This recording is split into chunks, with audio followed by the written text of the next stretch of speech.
Welcome to today's English learning lesson. Today, we are going on a magical adventure inspired by Alice's Adventures in Wonderland by Lewis Carroll. But this is not simply a retelling of Alice's story.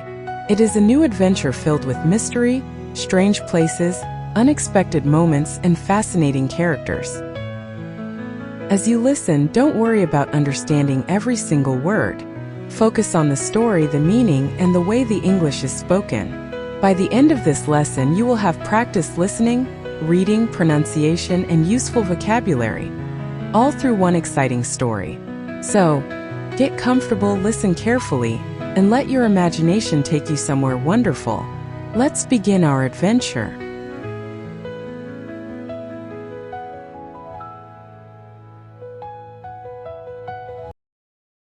Emma had always believed that ordinary days could hide extraordinary moments. She could not explain exactly why she felt this way. Perhaps it was because she loved old stories, or perhaps it was because she had always noticed things that other people seemed to ignore. A strange mark on an old wall, a forgotten key beneath a bench, a light shining from a window when every other house on the street was dark. To Emma, small details were never completely meaningless. There was always a possibility that they were leading somewhere. Emma was 23 years old and lived in a quiet town where almost every street looked familiar. The houses stood close together, the shops closed early, and the same people followed the same routines every day. Nothing truly surprising ever happened there. Emma sometimes found that comforting. At other times, she found it terribly boring. She worked at a small bookshop near the center of town. She loved the smell of old paper, the quiet sound of pages turning, and the feeling that every book contained a door to another world. Sometimes, while arranging books on the shelves, she imagined herself stepping into one of those stories. She would explore mysterious forests, discover forgotten castles, and meet people who lived lives completely different from her own. Then she would smile at herself and return to work. Adventures happened in books. They did not usually happen to people like Emma. At least, that was what she believed until one particular evening. Emma closed the bookshop later than usual. Rain had fallen earlier that afternoon, leaving the streets wet and shining beneath the lamps. She locked the front door, checked it twice, and slipped the key into her coat pocket. The evening air was cool. The clouds were slowly moving away, revealing a pale moon above the rooftops. Emma could have taken the main road home. Instead, she decided to walk through the old public garden. The garden was not especially beautiful anymore. Some paths were cracked, several benches were covered with moss, and weeds had grown around the flower beds. Most people avoided it after sunset. Emma preferred it that way. She liked quiet places. They gave her room to think. As she walked beneath the trees, she noticed the soft sound of water falling from the wet leaves. The air smelled fresh after the rain, and the ground reflected the warm light from the nearby lamps. For several minutes, everything felt completely ordinary. Then Emma heard something unusual. It was faint at first, almost too quiet to notice. She stopped walking. The sound disappeared. Emma waited. Then she heard it again. A soft, steady ticking somewhere nearby. She looked around the garden. There were no clocks in sight. She listened carefully. The sound seemed to come from the far end of the garden, near the old stone wall. Emma began walking in that direction. The ticking became clearer with every step. She knew that wall well. She had walked past it hundreds of times, but she had never noticed anything unusual about it. That evening, however, something was different. A small blue door was hidden beneath the thick ivy. Emma stopped. She stared at it for several seconds. The door was narrow and unusually low, almost as if it had been built for someone much smaller than an adult. Its blue paint had faded with age, and the brass handle was covered with tiny marks. Emma stepped closer. The ticking was definitely coming from behind it. She moved some of the ivy aside and discovered a small keyhole. There was no house behind the wall. As far as Emma knew, There was only an empty piece of land on the other side. So why was there a door? She looked at the handle. Then she looked around the garden. Nobody was there. A sensible person would have walked away. Emma knew that. She even took one step backward. Then she noticed something shining in the wet grass. She bent down and picked it up. It was a small golden key. The key was old, but strangely clean. A tiny symbol had been carved into its top. Emma looked at it carefully and realized that it resembled a clock. A strange feeling passed through her. The ticking behind the door seemed louder now. Emma held the key in her palm. She told herself there was probably a simple explanation. Perhaps the door was part of an old building that had been removed long ago. Perhaps someone had placed it there as a decoration. Perhaps there was an old clock hidden behind the wall. There was always a simple explanation, but curiosity was stronger than common sense. Emma slowly inserted the golden key into the lock. Fit perfectly. She turned it. The lock opened. Emma pushed the door. She expected to see darkness. Instead, warm golden light appeared on the other side. Emma stood completely still. Beyond the door was a path. Not an old path covered with weeds, but a beautiful stone path stretching through a garden that seemed to continue far beyond the wall. Flowers grew everywhere. Some were small and delicate, while others were taller than Emma. Strange trees stood along the path, their leaves shining softly beneath the evening sky. Far in the distance, Emma could see green hills, and beyond the hills, a magnificent castle. Its tall towers seemed to rise into the clouds. Emma could not move. She knew what she was seeing was impossible. And yet, somehow it looked completely real. She could smell the flowers. She could feel a warm breeze against her face. She could hear birds singing somewhere beyond the trees. A small blue butterfly suddenly flew through the doorway and landed gently on her hand. Emma stared at it. For just a moment, she thought she could see tiny golden letters on its wings. The letters formed a single word. Welcome. Emma blinked. The letters disappeared. The butterfly lifted its wings and flew away. Emma looked toward the garden. She should have closed the door. Instead, she stepped through it. The moment her feet touched the stone path, she felt something change. The air was warmer here. It carried the sweet smell of flowers and something else she could not identify. Emma turned around. The blue door was still open. She quickly stepped back toward it. But before she could reach the handle, the door began to close by itself. Emma grabbed it. The handle would not move. She pulled harder. Nothing happened. She pushed against the door, but it did not move. Emma looked through the narrow gap. On the other side, she could still see the familiar garden. The old fountain was still there. The moss-covered benches were still there. The wet grass was shining beneath the evening lights. Her world was only a few steps away, yet suddenly it felt impossibly far. Emma took a slow breath. She tried the handle again. Nothing. For the first time that evening, she felt genuinely afraid. But fear could not give her a way home. She turned toward the strange garden. The stone path stretched ahead of her, disappearing between the trees. Emma stood there for a moment. She wondered whether she should simply wait. Perhaps someone would come. Perhaps the door would open again. Perhaps this entire strange experience would end as suddenly as it had begun. Then she noticed a narrow stream beside the path. Emma walked closer. The water was perfectly clear, and she could see smooth white stones beneath the surface. But there was something wrong. The stream was flowing uphill. Emma stared. She watched carefully, hoping she had misunderstood what she was seeing. She had not. The water was moving steadily upward toward the distant hills. Emma shook her head. "This place makes no sense," she whispered. A soft movement came from the bushes nearby. Emma turned quickly. Something white had passed between the leaves. She saw it only for a second. Then it disappeared. Emma moved closer. She pushed a branch aside and found a narrow path leading deeper into the garden. At the end of the path stood a small wooden sign. The words on it were painted in bright red letters. This way. An arrow pointed toward a dark forest. Emma looked behind her. The blue door was now completely closed. She looked at the sign again. There was something strange about it. A second line slowly appeared beneath the first. Emma watched in disbelief as new letters formed on the wood. Don't be late. Emma stepped backward. The ticking sound returned. This time it was coming from the forest. Emma's heart began to beat faster.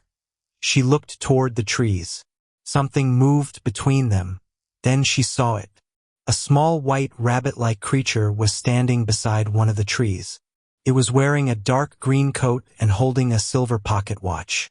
Emma stared. The creature looked directly at her. For several seconds, neither of them moved. Then the creature opened the pocket watch. Its expression changed immediately. It looked worried, very worried. It glanced at Emma, then at the watch and finally toward the forest. Emma took one cautious step forward. The creature suddenly turned and ran. Emma followed without thinking. She pushed through the bushes and hurried along the narrow path. The creature moved quickly, disappearing between the trees and appearing again several meters ahead. Emma could barely keep up. She had no idea why she was following it. Perhaps she wanted answers. Perhaps she simply could not resist the mystery. The forest became darker as she went deeper. The trees were enormous, their branches twisting together above her head. A soft blue light appeared between the leaves, giving everything a strange, dreamlike appearance. Emma slowed down. The creature was gone. She looked around. Nothing moved. She could no longer see the garden behind her. She could not even remember exactly which direction she had come from. "Hello?" she called. Her voice sounded strangely small beneath the enormous trees. There was no answer. Emma waited. Then she noticed something ahead. A narrow path led between two enormous trees, and at the end of it stood a tall clock tower. Emma stared. The tower was far larger than anything she had seen from the garden. At the top was a great round clock. But there was something very strange about it. There were no hands. Emma reached into her coat pocket and touched the golden key. It had become warm. Then she heard the deep ringing of the tower.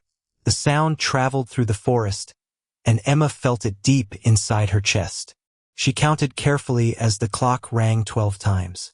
When the final sound faded, the forest became completely silent. Emma looked toward the tower. Then she felt something touch her coat.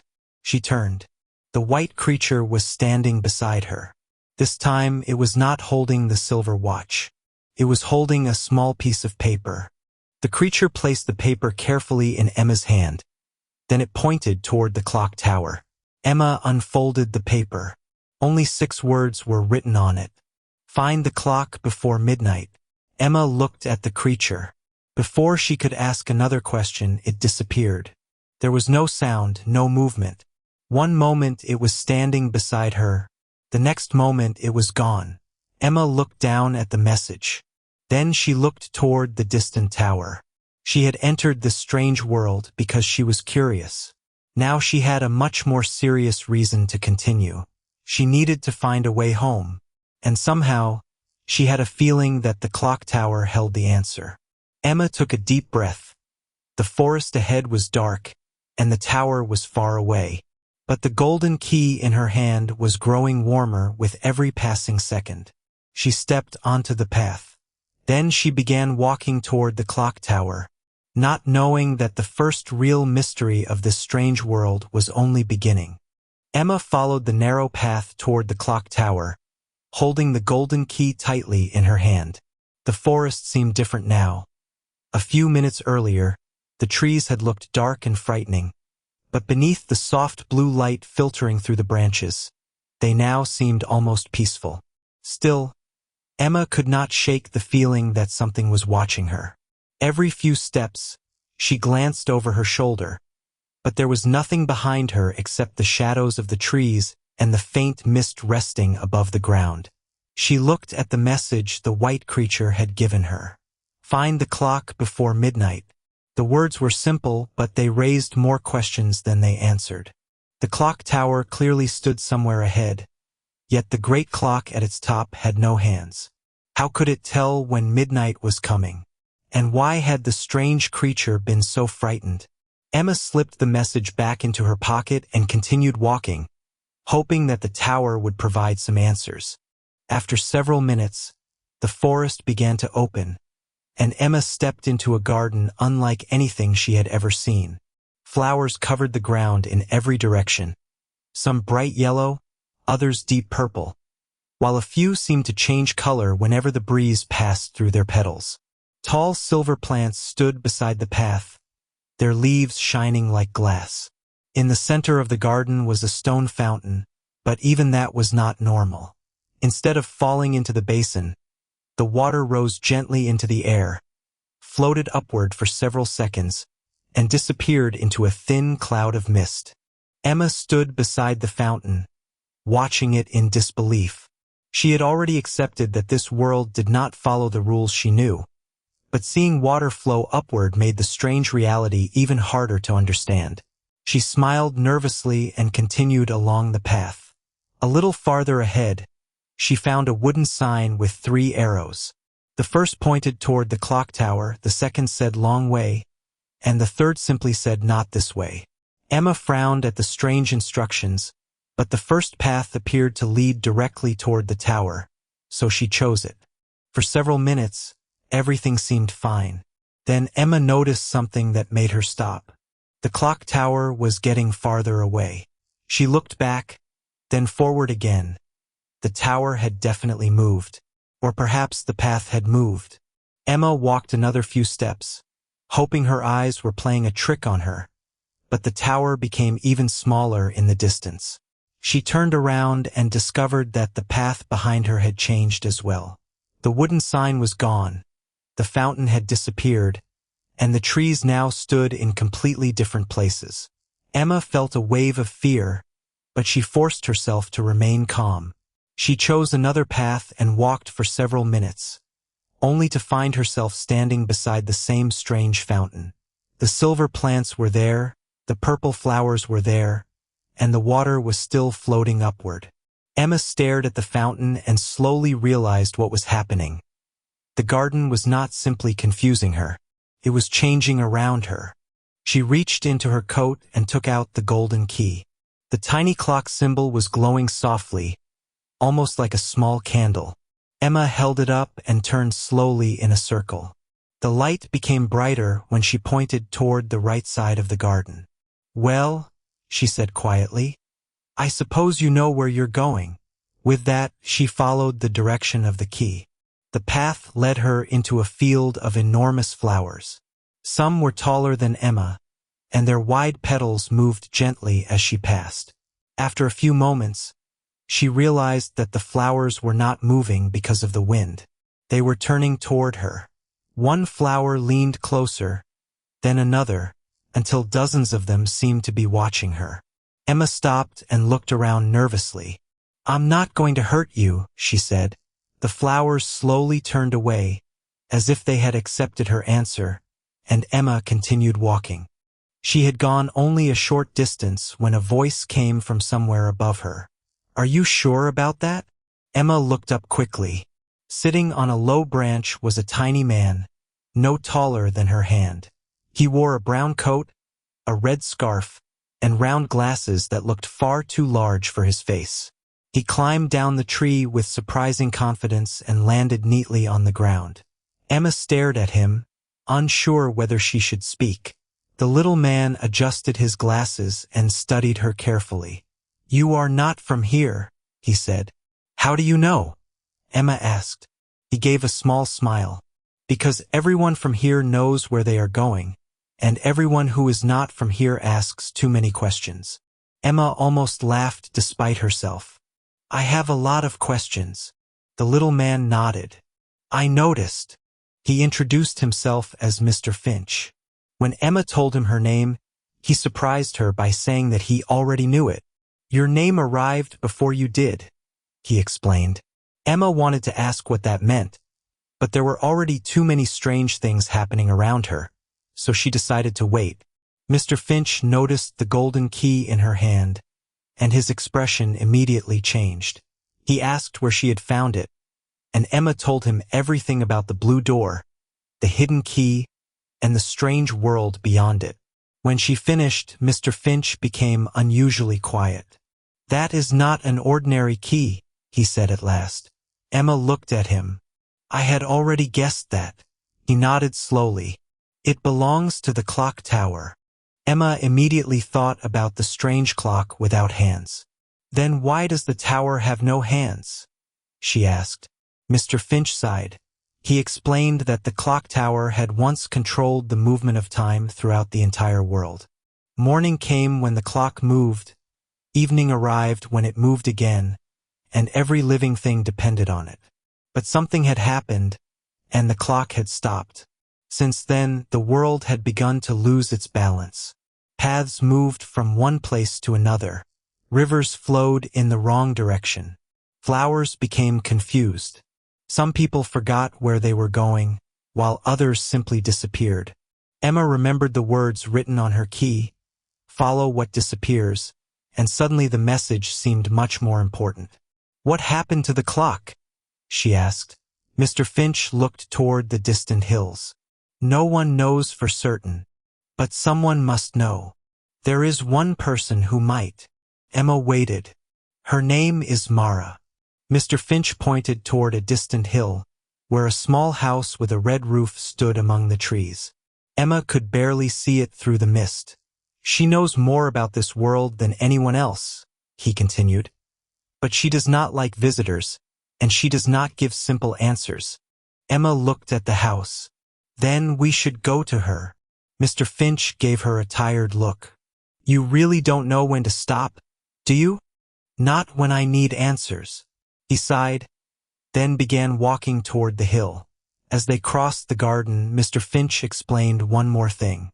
This world, he said, did not simply change by itself. It responded to the people inside it. If someone became frightened, the paths could become darker. If someone became confused, the garden might create more paths. And if someone became absolutely certain about where they wanted to go, the world might try to stop them. Emma looked around at the shifting garden. So what should I do? Stay calm. That's all. Mr. Finch glanced at her. No. You must also learn to trust yourself. Emma thought about his words as they continued toward the hill. She had always been curious, but she had never considered herself particularly brave. In ordinary life, she often thought twice before making a difficult decision. Now, however, there was no ordinary life waiting behind her.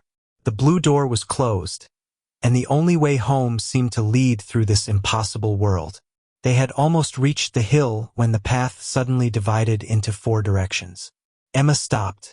The house was still visible above them, but each path seemed to lead somewhere different. Mr. Finch studied the paths carefully. The garden is changing again. Emma looked at the golden key. Then let the key choose. She held it up, and after a moment, the pointed end slowly turned toward the darkest path. Mr. Finch frowned. Of course it chose that one. Is that bad? It usually is. They entered the dark path together. Almost immediately, the bright flowers disappeared. The air became colder, and the trees grew closer together. Emma walked beside Mr. Finch, listening to the quiet sounds around them. She wanted to speak, but something about the forest made her feel that silence was safer. After several minutes, Emma noticed something lying on the ground. It was a small silver button. She picked it up and showed it to Mr. Finch. His face changed.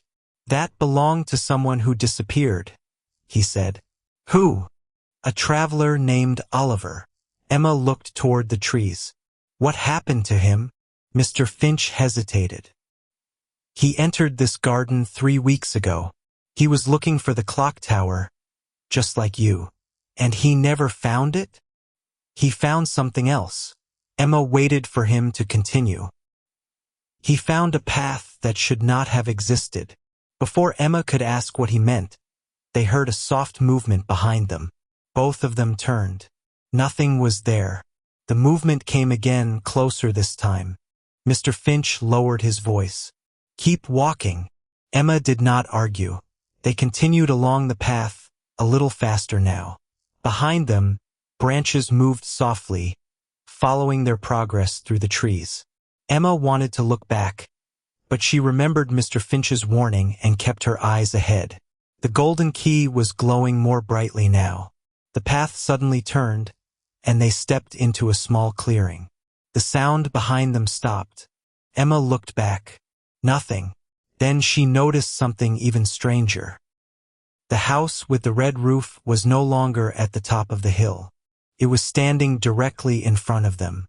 A warm light shone through its windows, and white flowers surrounded the small wooden gate. Mr. Finch stopped. "We're here." Emma looked at the house. "Who exactly is Mara?" Mr. Finch hesitated. "Someone who can help you, but remember what I told you. She never gives anyone the answer they expect." Emma walked toward the door. Before she could knock, it opened. An older woman stood inside. She had silver hair tied loosely behind her head, and her calm eyes seemed to notice everything at once.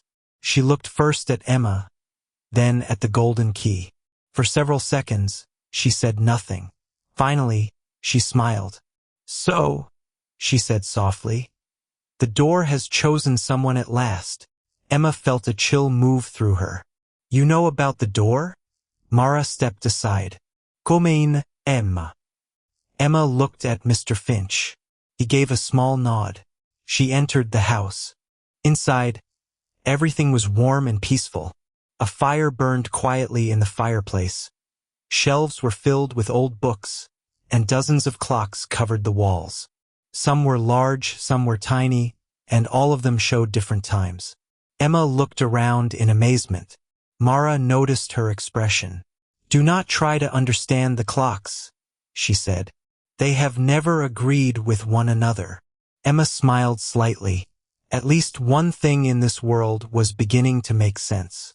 Mara placed a cup of tea on the table and sat across from Emma. Mr. Finch remained near the door. "You have questions," Mara said. "Yes. And you believe I have the answers." "I hope you do." Mara smiled gently. "I have answers, but answers are not always helpful." Emma leaned forward. "What happened to the clock tower?" Mara's expression became serious. "The clock tower is not broken." Emma stared at her. "Then why has time stopped?" Mara looked toward the many clocks on the walls. "Because someone has taken the heart of the clock."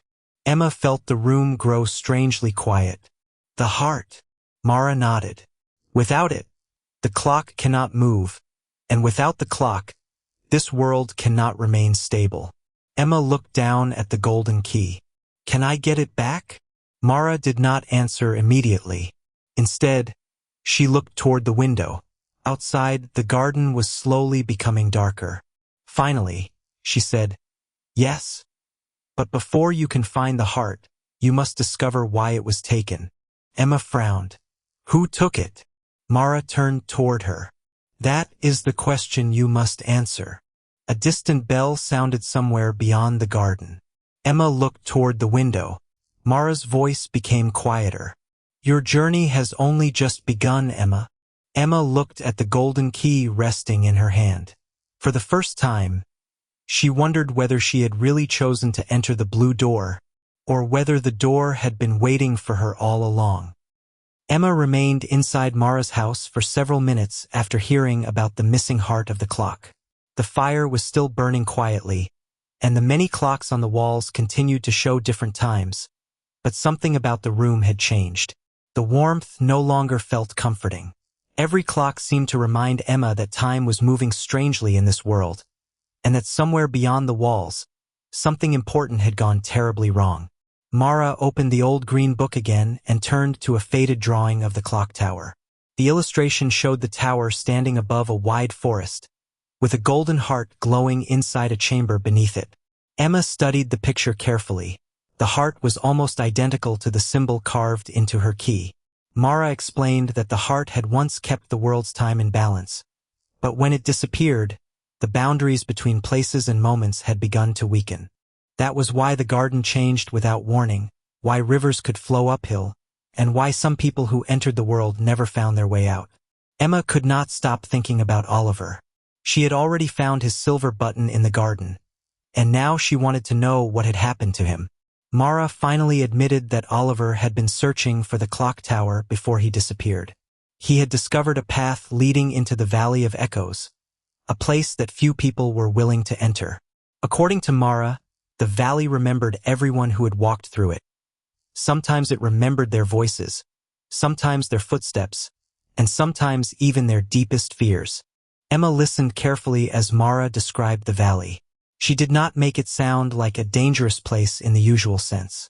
There were no monsters waiting in the shadows, no traps hidden beneath the ground, and no walls that suddenly closed around travelers.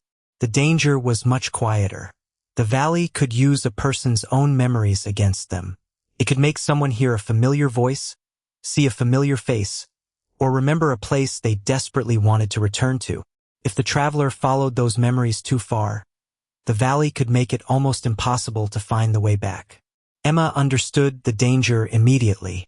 The idea of hearing her mother's voice in that strange world made her uncomfortable, because she knew exactly how much she would want to follow it. Mara gave Emma a small silver compass before they left the house. The compass looked ordinary, but its needle moved in slow circles instead of pointing north. Mara explained that it did not show direction in the usual way. It responded to changes in the world and would point toward the safest path when Emma needed it most.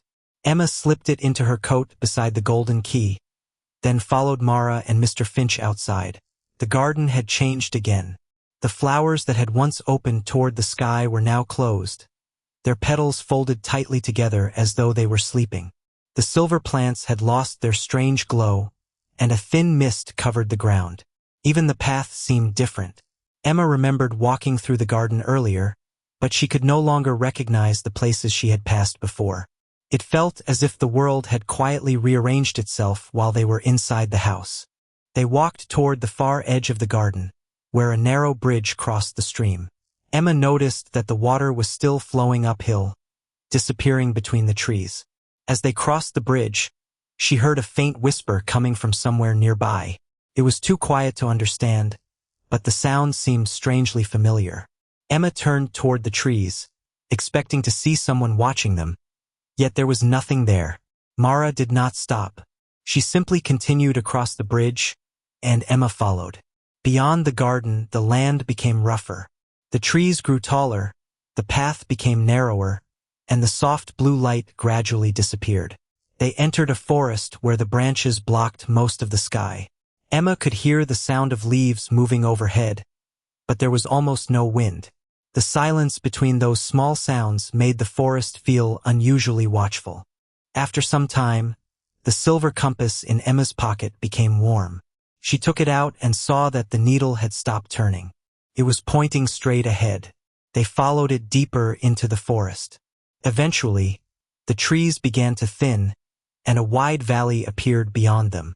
Tall cliffs surrounded it on both sides, their upper edges disappearing into the clouds. A narrow stone road ran between the cliffs, disappearing into a layer of pale mist.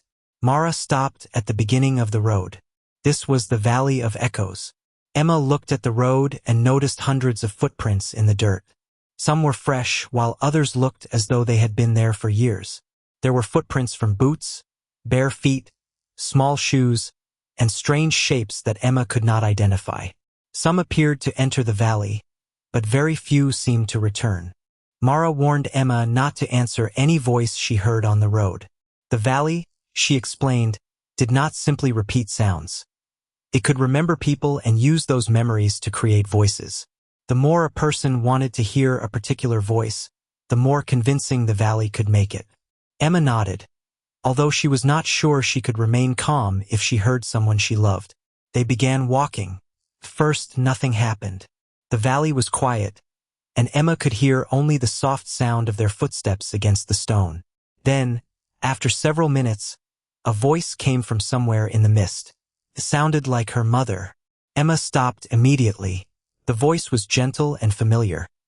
It reminded her of childhood mornings, rainy afternoons, and evenings when she had returned home tired from work. It called her name in exactly the way her mother always had, with the same warmth and concern. Emma's heart tightened.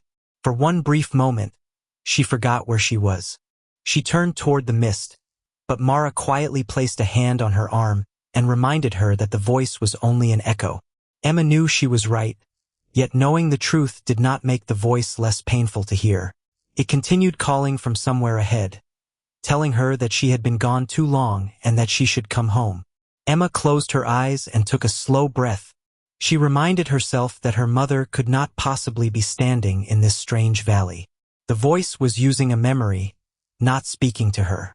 Slowly, the sound faded until there was nothing left but silence. They continued walking. The valley soon began producing other voices.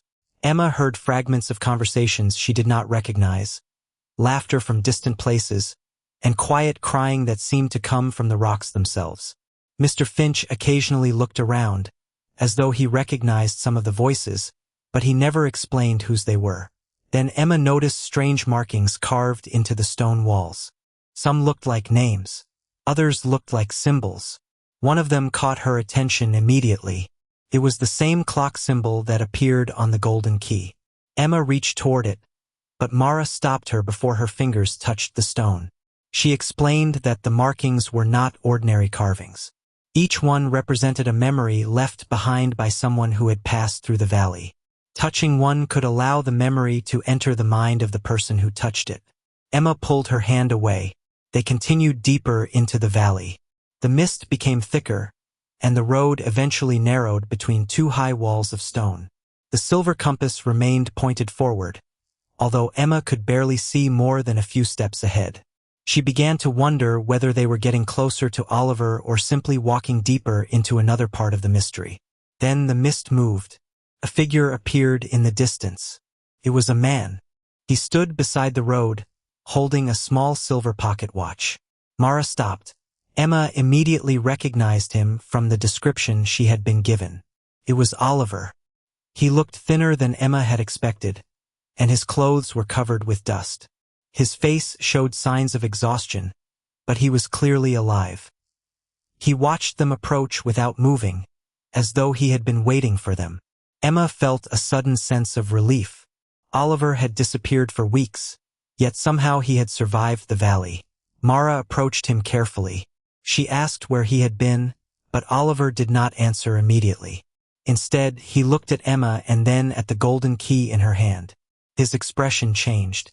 He seemed surprised, almost as though he had been expecting to see someone else. Mara asked him what had happened after he entered the valley. Oliver finally explained that he had been searching for the clock tower when he discovered something unexpected. The road had led him to an underground chamber beneath the valley, where he had found a door covered with the same clock symbol that appeared on Emma's key. He had opened the door. Inside, he had found no treasure and no monster. There had only been an empty stone chamber and a message carved into the wall. Emma wanted to know what the message said. Oliver told them that it warned the reader not to search for the heart of the clock unless they were prepared to discover why it had disappeared. The words made Emma uneasy. Mara asked whether Oliver had found the heart. He shook his head. Instead, he had found something that frightened him more. He had discovered evidence that the heart had not simply been stolen. Someone had deliberately removed it from the clock tower. Emma remembered Mara's earlier explanation and asked whether that person could have been the one controlling the changing paths. Oliver admitted that it was possible, but he did not know who had done it. He had spent weeks trying to find another way into the tower, but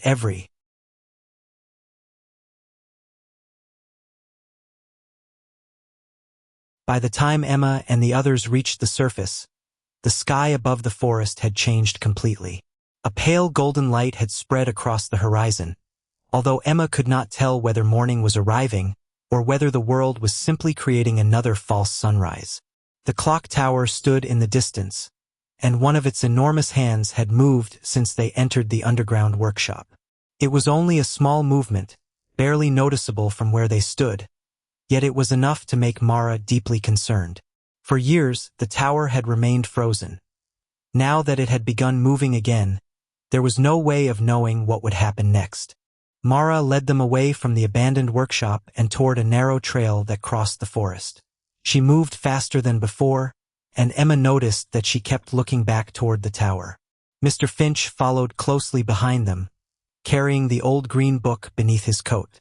Emma wanted to ask more about the memory engine, the other version of herself, and the mysterious figure standing behind that girl, but Mara seemed unwilling to speak while they were still so close to the tower. Emma understood that there was something dangerous about the information they had discovered, and she decided to wait until they reached a safer place. The trail eventually brought them to a small stone building hidden between the trees. It looked abandoned from the outside, but when Mara opened the wooden door, Emma discovered a surprisingly comfortable room inside. There was a fireplace, a long wooden table, several shelves filled with books, and a large window overlooking the forest. Mara explained that the building had once been used by the clockmaker's assistants. It had remained empty for many years, but she had kept it as a temporary shelter in case she ever needed to leave her house quickly. Emma sat near the fireplace while Mara placed the old green book on the table. Mr. Finch closed the door and checked the windows before joining them. The atmosphere was quiet, but it was no longer peaceful. They had learned too much, and each new answer seemed to create another question. Emma finally asked Mara why the memory engine had shown another version of her. Mara explained that the world they were in was connected to many possible paths, and sometimes those paths could overlap. The other Emma might not be a future version of her, nor a past version. She could belong to another timeline that had developed differently. Emma struggled with the idea. She had always thought there was only one version of herself, living one life and making one set of choices. Now she had seen another girl with her face, her memories, and perhaps even her fears. Mara explained that the missing clock heart was powerful enough to connect different timelines, but it could not do so safely. When the heart was removed from the tower, those timelines had begun to move closer together, allowing memories and images from one path to appear in another. Emma asked whether the other Emma had stolen the heart. Mara did not answer immediately. Instead, she opened the green book and searched through several pages.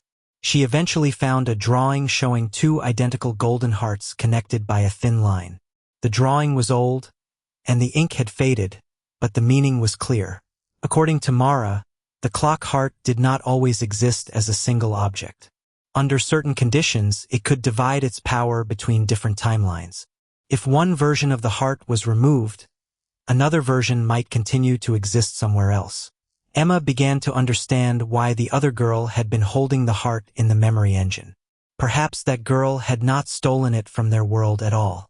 Perhaps she had taken a different heart from a different timeline, and somehow the two worlds were now becoming connected. The idea was frightening, but it also gave Emma hope. If another version of the heart existed, perhaps there was a way to restore the damaged clock without taking anything from another world. The problem was that nobody knew where that second heart was now. Mara turned to a page near the back of the book. A map appeared, showing the strange world from above. The clock tower stood near the center, surrounded by forests, gardens, valleys, and several places Emma had never heard of. One area, far beyond the tower, had been marked with a small circle. Beside it was a symbol that looked almost identical to the golden key. Mara explained that the place was called the House of Mirrors. It was not a normal building, and no road led directly to it. The house appeared only when two timelines came close enough to touch. If the other Emma was connected to the second heart, the House of Mirrors might be the only place where they could meet. Emma looked at the map for a long time. The idea of meeting another version of herself frightened her, but it also felt necessary. She needed to know why that girl had appeared, what she had done with the heart, and who the mysterious figure beside her was. Before they could leave, the ground beneath the building shook. It was not a strong movement, but it lasted long enough for several books to fall from the shelves. Emma stood quickly and looked toward the window. The distant clock tower had become brighter, and a thin golden line now surrounded its enormous clock face. Mara watched the tower with a troubled expression. She explained that the clock was beginning to reconnect with the world. If the process continued without the heart inside it, the entire structure of time could become unstable. Moments could repeat, disappear, or overlap. People might wake up in places they had never visited, while memories of events that had never happened could become real. Emma suddenly remembered the second version of herself. She asked Mara whether the other Emma could cross into their world. Mara admitted that it was possible. That answer made Emma uneasy. If another version of her could enter this world, then perhaps the mysterious figure could enter as well. They left the shelter before the clock tower could change again. The path toward the House of Mirrors led away from the tower and into a region Emma had never seen. The forest gradually became brighter, and the trees began to grow farther apart. After several hours, they reached an open field covered with tall grass. Small white flowers grew between the blades, and every flower seemed to turn toward Emma as she passed. The silver compass remained steady in her hand. For the first time, it pointed in a clear direction. They followed it across the field until they reached a river. Unlike the strange stream in the garden, this river flowed normally, moving quietly between smooth stones. A narrow wooden boat waited beside the bank. There was no person nearby. Mara explained that they needed to cross before sunset, because the river changed after dark. Emma asked what happened then, but Mara only said that the river began remembering people who had crossed it in the past. They climbed into the boat. Mr. Finch pushed away from the bank, and the current carried them slowly toward the opposite side. The journey was peaceful at first. Emma watched the forest moving behind them and began to feel a little calmer. Then she noticed something in the water. A second boat was floating beside theirs. Emma looked at Mara, but Mara was already watching it. The strange boat was empty. It moved at exactly the same speed as theirs.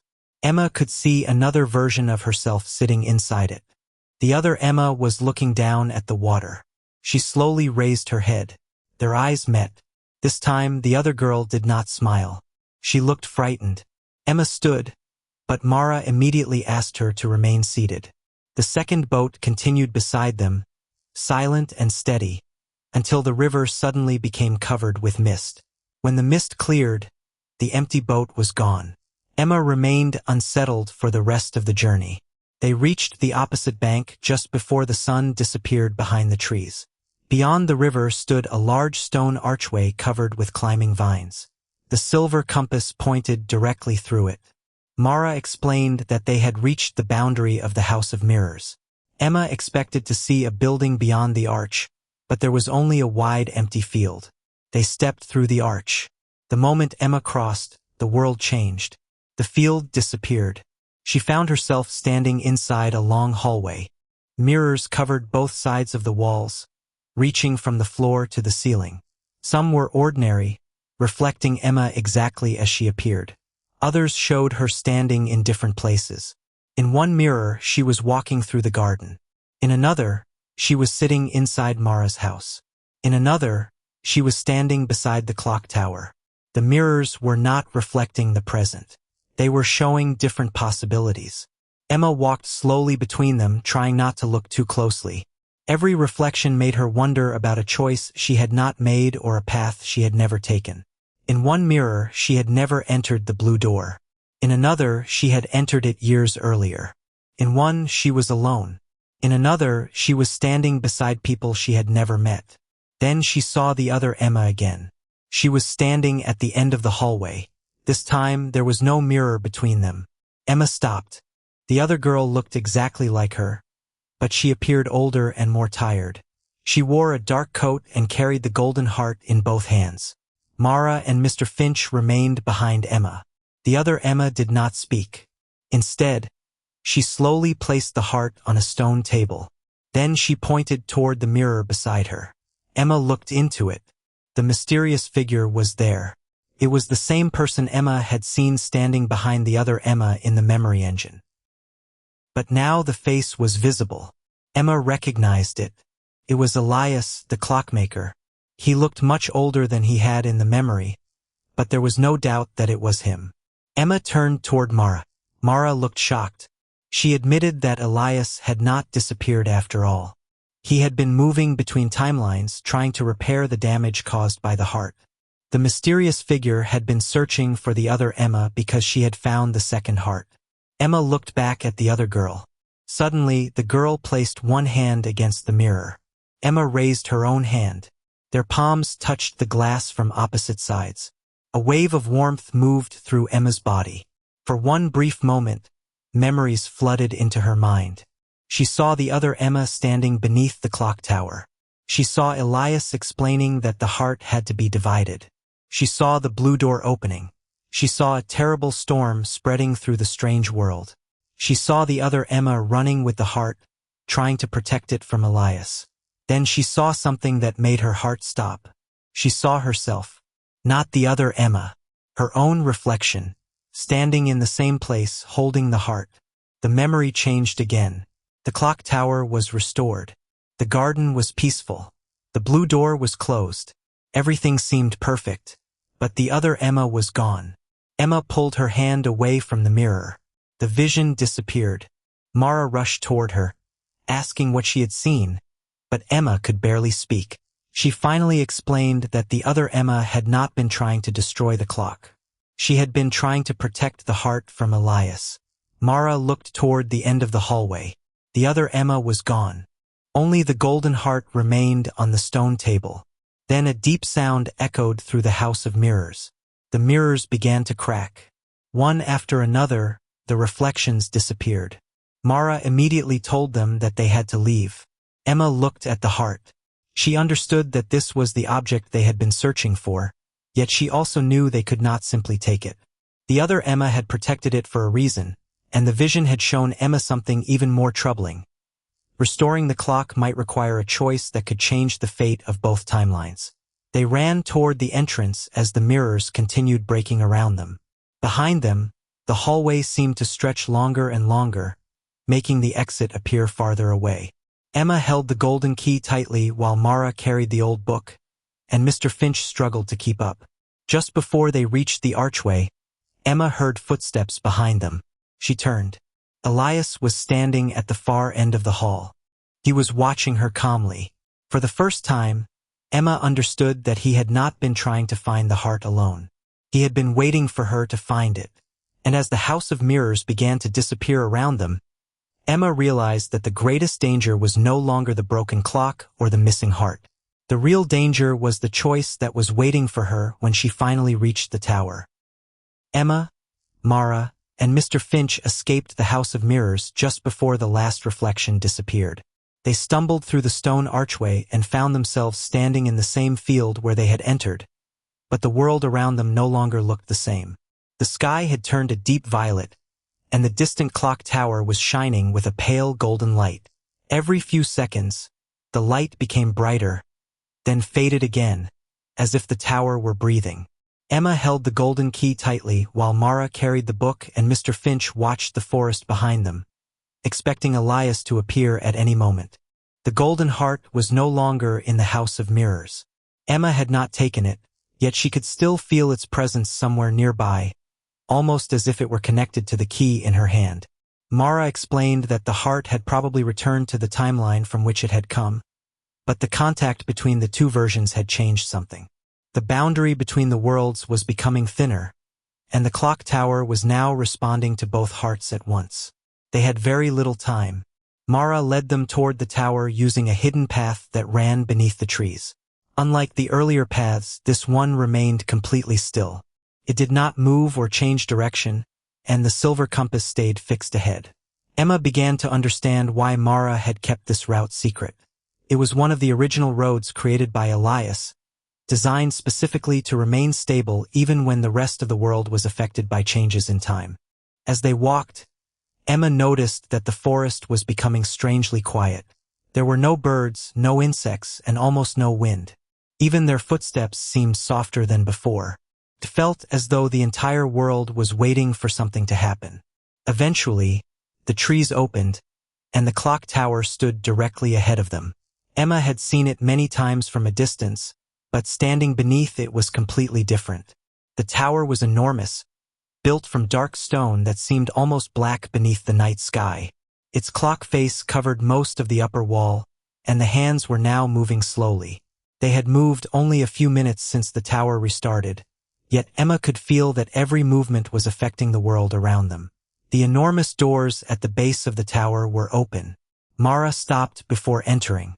She explained that once they crossed the doorway, they would enter the original clock chamber, a place that had been sealed for many years. She also warned Emma that the tower might show them memories that did not belong to their timeline. The heart had been divided between worlds, and the tower was now reacting to both versions. Emma nodded and followed her inside.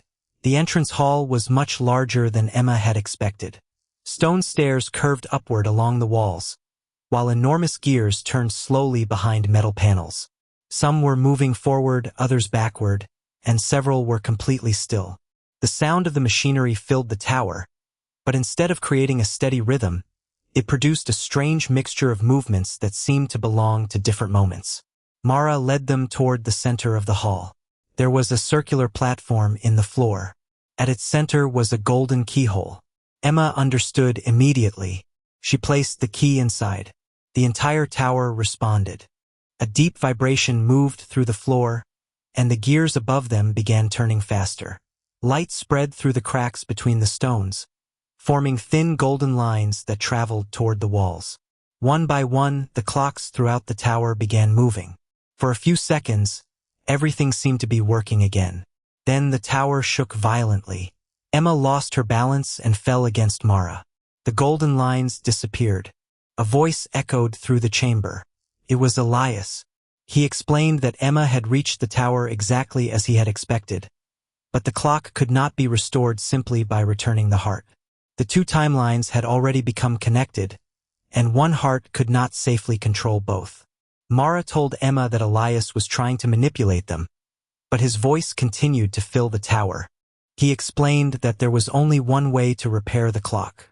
The two versions of the heart had to be brought together, and one timeline would have to surrender its connection to the other. One world could continue normally, while the other would slowly disappear from the shared reality. Emma felt cold. She remembered the other Emma standing in the House of Mirrors, holding the second heart. If Elias was telling the truth, restoring her own world might mean destroying another. Mara insisted that there had to be another way. Elias answered that she had once believed the same thing. His words made Mara silent. Emma looked at her. Mara finally admitted that Elias had tried many solutions over the years. Every attempt had failed because the clock heart was not simply a machine. It responded to human choices, could not be forced into working correctly. Someone had to decide which timeline would continue. Emma could not accept that. There had to be another answer. She asked whether the heart could simply remain divided. Mara explained that it could for a short time, but the longer the two worlds remained connected, the more unstable both would become. Eventually, neither timeline would survive in its current form. The tower shook again. A door opened high above them. Emma looked up. The other Emma stood on the upper balcony. She was holding the golden heart. Their eyes met. This time, Emma did not feel afraid. She understood that the other girl was not her enemy. They were two people trapped inside the same impossible problem. The other Emma slowly moved toward the stairs. As she descended, the tower began showing memories around them. Emma saw the other timeline through flashes of light. She saw the other Emma growing up in a world where the blue door had opened years earlier. She saw Elias teaching her about the clock and warning her about the dangers of the heart. She saw the moment when Elias tried to take the heart from her, believing that he could control the two timelines himself. The other Emma had run. She had hidden the heart in the House of Mirrors. She had waited for someone from the other timeline to arrive. Emma suddenly understood why. The other Emma had been waiting for her. When the two girls finally stood in front of one another, neither spoke. They did not need to. Emma could see the same confusion and fear in the other girl's eyes that she had felt since entering the blue door. Mara explained that the two versions of Emma had become connected because both had been chosen by the heart.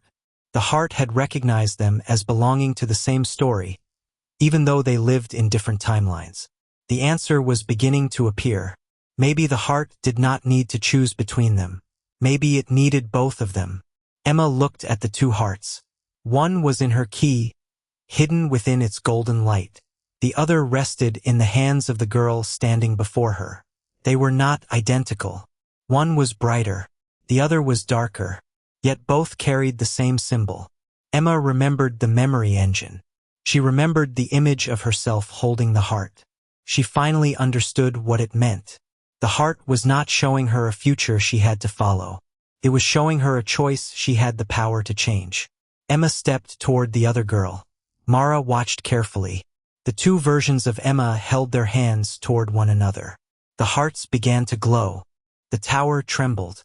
Elias's voice became louder, warning them that joining the hearts would destroy the boundary between the worlds. But Emma no longer believed him. She had seen enough of his memories to understand what he had been trying to do. He believed that controlling time was safer than allowing people to make their own choices. He had spent years trying to protect the world by controlling it, and in doing so, he had created the very instability he feared. Emma realized that the clock had never needed someone to control it. It needed someone willing to trust it. She and the other Emma brought the hearts together. The reaction was immediate.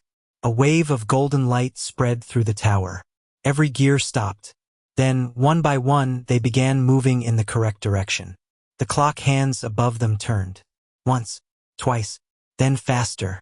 The walls of the tower began to glow, and the strange mixture of voices that had followed Emma throughout her journey slowly disappeared. The two girls remained standing together as the light grew brighter. For a moment, Emma felt as though she were falling through time itself. She saw the garden, the blue door, the Valley of Echoes, Mara's house, the House of Mirrors, and the clock tower all at once. She saw moments from the past and possible futures moving around her like pages in a book.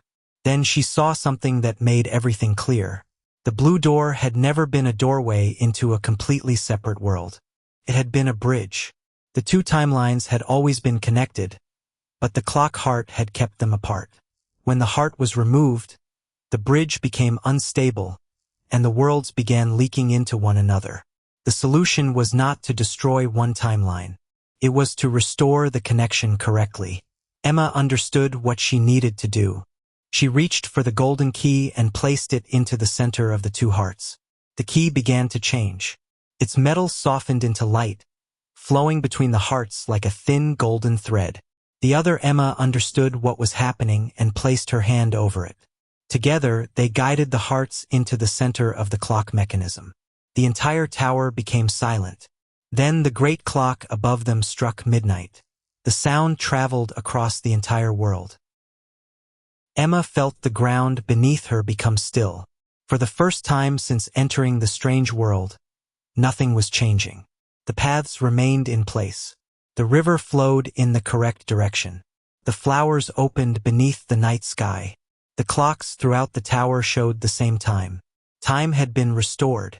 When Emma opened her eyes, the other girl was gone. Only the golden key remained. Mara explained that the two timelines had separated again, but this time they were stable. The other Emma had returned to her own world, carrying her own memories and her own future. Emma felt strangely sad. She had wanted answers, but she had not expected to feel connected to someone she would probably never see again. Then she noticed something on the floor. A small silver pocket watch. It was open. Inside, instead of numbers, there was a tiny picture of the blue door. Emma picked it up. Mara looked at it and smiled. She explained that the door would remain closed now, but it would not disappear completely. Some doors, she said, were not meant to be destroyed. They were meant to remain available for the moment when someone truly needed them. Emma looked toward the great clock. It was moving normally now. The strange world was beginning to settle. But there was still one question she needed to ask. What happened to Elias? Mara looked toward the upper balcony. He was gone. Only a faint golden light remained where he had been standing. Mara explained that Elias had not been destroyed. He had been separated from the timeline, just as the two worlds had been separated. Perhaps he would return one day, but if he did, he would no longer control the clock. Emma thought about everything that had happened. She had entered the blue door because she wanted an adventure. She had found a world where nothing followed the rules she knew, met people who knew things about her that she had never understood, and discovered another version of herself who had been fighting the same battle from the other side. Yet the greatest lesson had not been about magic, clocks, or strange worlds. It had been about choice. Emma had spent the entire journey searching for the right path, believing that somewhere there must be a single road that would lead her safely home. But the world had shown her again and again that there was no perfect path. Every choice created another possibility, and sometimes the safest decision was not the easiest one. Mara led Emma toward the tower entrance. Outside, the sky was beginning to brighten. This time, the sunrise was real. The first light of morning spread across the forest, touching the flowers, the trees, and the distant hills. The world looked peaceful again. Emma looked back at the clock tower. For a moment, she thought she saw a blue door standing among the trees. She blinked. It was gone. Then the golden key in her hand became warm one final time. Emma smiled. She understood that her journey was almost over, but perhaps not completely, because somewhere beyond the ordinary world, behind a door that only appeared when it was truly needed, another story was waiting. The morning light spread slowly across the forest as Emma walked away from the clock tower with Mara and Mr. Finch. For the first time since she had entered the strange world, the landscape seemed completely still. The trees remained where they were supposed to be, the paths no longer twisted into unexpected directions, and the distant river flowed peacefully through the valley. Even the air felt different.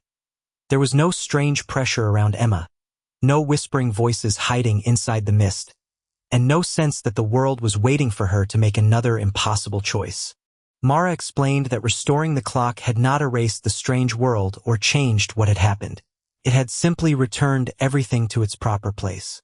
The Valley of Echoes would remain, the House of Mirrors would still exist, and the garden would continue changing in small ways, but the dangerous connection between the timelines had been closed. The two worlds could now exist separately without stealing moments from one another.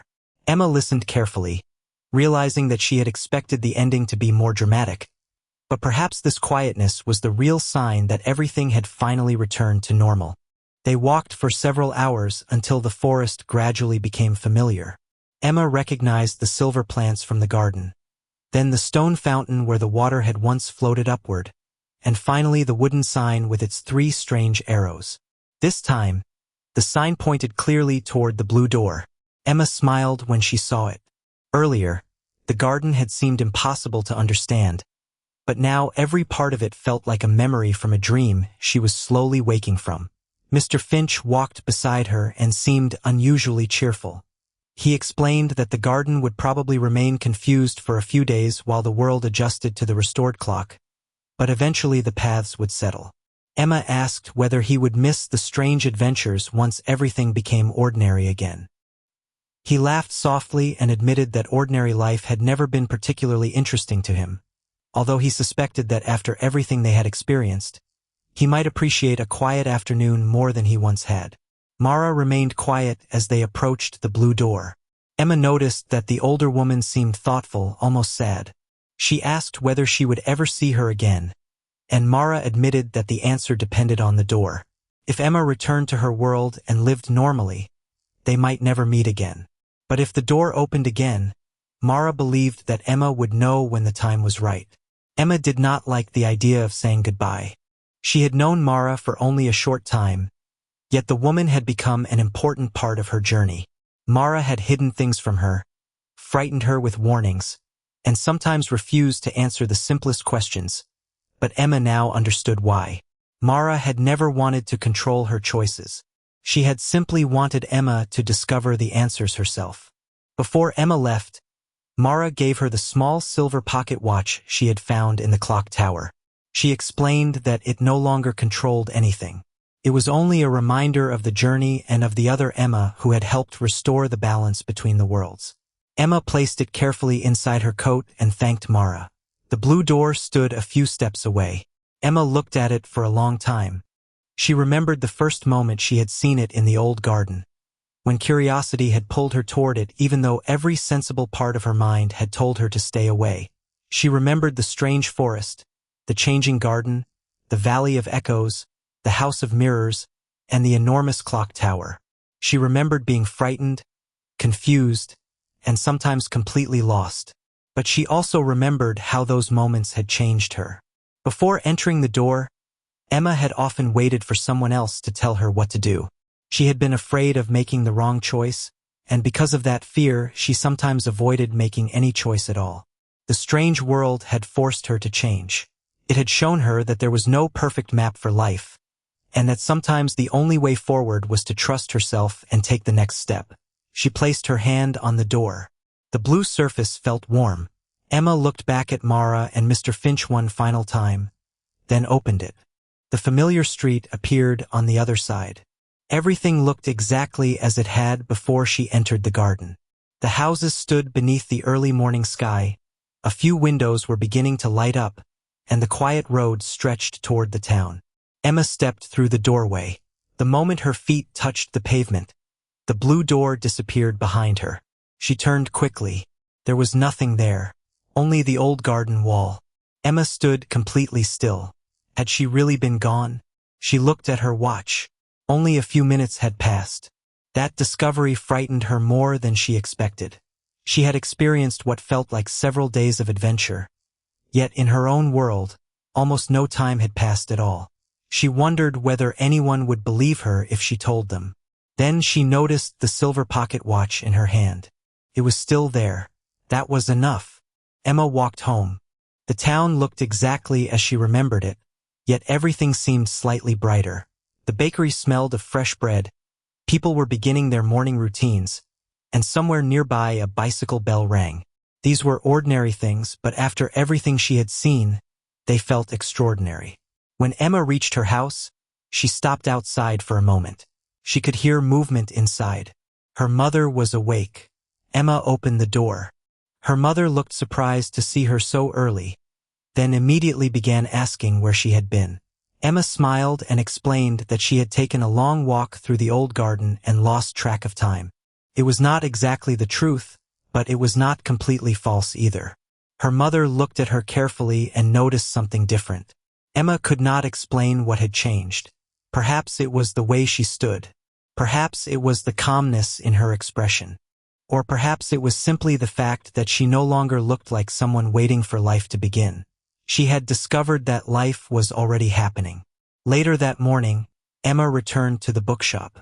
The familiar shelves surrounded her, filled with the same stories she had spent years reading. She walked slowly through the aisles, touching the covers of books she knew by heart. For the first time, she noticed how many of those stories were about people who had entered strange worlds, faced impossible choices, and returned home changed. She smiled at the thought. Maybe that was why she had always loved such stories. Maybe some part of her had always wanted to believe that another world was waiting just beyond the ordinary one. As the day continued, Emma found herself remembering the lessons of the strange world. She remembered that curiosity could open doors, but courage was needed to walk through them. She remembered that fear could make a familiar path look dangerous, while confidence could make an unfamiliar path possible. Most importantly, she remembered that sometimes the answer was not hidden somewhere far away. Sometimes it was already inside you, waiting for you to become brave enough to trust it. That evening, Emma returned to the old garden. She did not tell anyone where she was going. The sun was setting, and the garden looked completely normal. The trees stood quietly, the flowers moved gently in the breeze, and the old stone path led toward the place where the blue door had once appeared. Emma walked slowly until she reached the wall. Nothing happened. She waited. Still nothing. Then she noticed something near the ground. A small white flower had grown between two stones. Emma knelt beside it. Its petals were shaped like tiny stars. She remembered the strange flowers in Mara's garden and smiled. The silver pocket watch inside her coat suddenly became warm. Emma took it out. The hands were moving, but instead of showing the current time, they were pointing toward the old garden wall. Emma looked up. For a moment, she thought she saw a faint blue line appear between the stones. It disappeared almost immediately, Emma did not try to open anything. She simply smiled and put the watch away. She understood now. The door would appear when it needed to, and if it never appeared again, that was all right too. She had already found what she had been searching for. Not another world. Not an impossible adventure. Not even the secret behind the clock. She had found confidence in her own choices. As Emma walked home beneath the evening sky, she looked back once more at the garden. The last light of the sun rested gently on the trees, and for a moment, everything seemed ordinary again. But somewhere beyond the wall, hidden from ordinary eyes, the strange world continued. The clock tower stood quietly above the forest, its hands moving steadily into the future. The Valley of Echoes waited beneath the cliffs, remembering every traveler who had passed through. The House of Mirrors remained hidden between timelines, holding the memories of countless possible lives. And somewhere, in another world that Emma might never see again, another girl with the same face was beginning her own morning. Perhaps she was thinking about Emma too. Perhaps she was looking at the same silver watch. Perhaps she was wondering whether their paths would ever cross again. Emma would never know. And somehow, that uncertainty no longer frightened her. She had once believed that every mystery needed an answer, every road needed a destination, and every story needed to explain exactly what happened at the end. Now she understood that some mysteries were meant to remain open. Some doors were meant to stay closed until the right moment, and some journeys changed us simply because we had the courage to begin them. That night, Emma placed the golden key beside her bed. For the first time, it was completely ordinary. It no longer glowed. It no longer became warm. It was simply a small golden key. Emma smiled before turning off the light. Outside her window, the town was quiet. The moon rested above the rooftops, and a gentle breeze moved through the trees. Emma closed her eyes. For a few seconds, she thought she heard a faint sound from somewhere far away, almost like a distant clock beginning a new hour.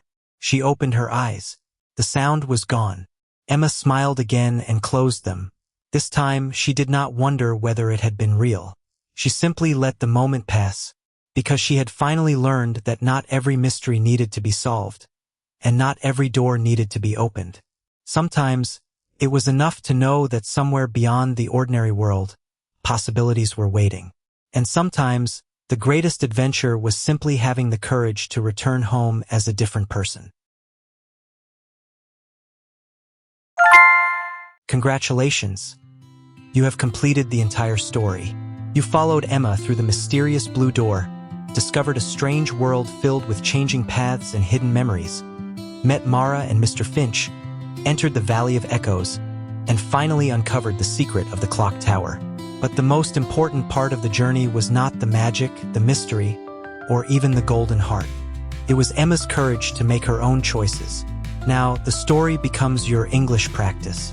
Take a slow breath, relax, and get ready for the next part. You will read a short passage from the story, practice speaking clearly, and then test yourself with useful vocabulary. Remember, the goal is not to speak perfectly on the first try. The goal is to speak with confidence, one sentence at a time.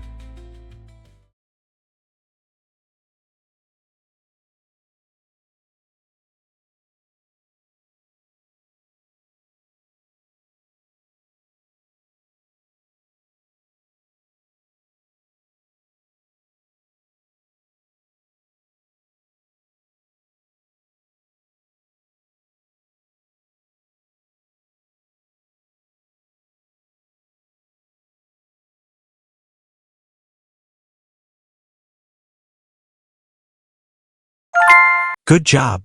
You have completed the reading practice. Now, let's move on to the vocabulary challenge. You will see some words from today's story on the screen. Your task is simple. Try to understand the meaning of each word, and write your answers in the comments below. Don't worry if you don't know every word. Take your time, think about the context, and make your best guess. This simple practice will help you build your vocabulary and remember new words for a longer time.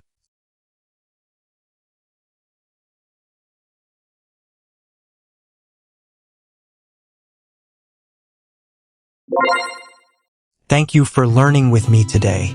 Keep practicing, Keep reading and keep speaking English every day. I'll see you in the next class. Until then, keep learning and keep improving.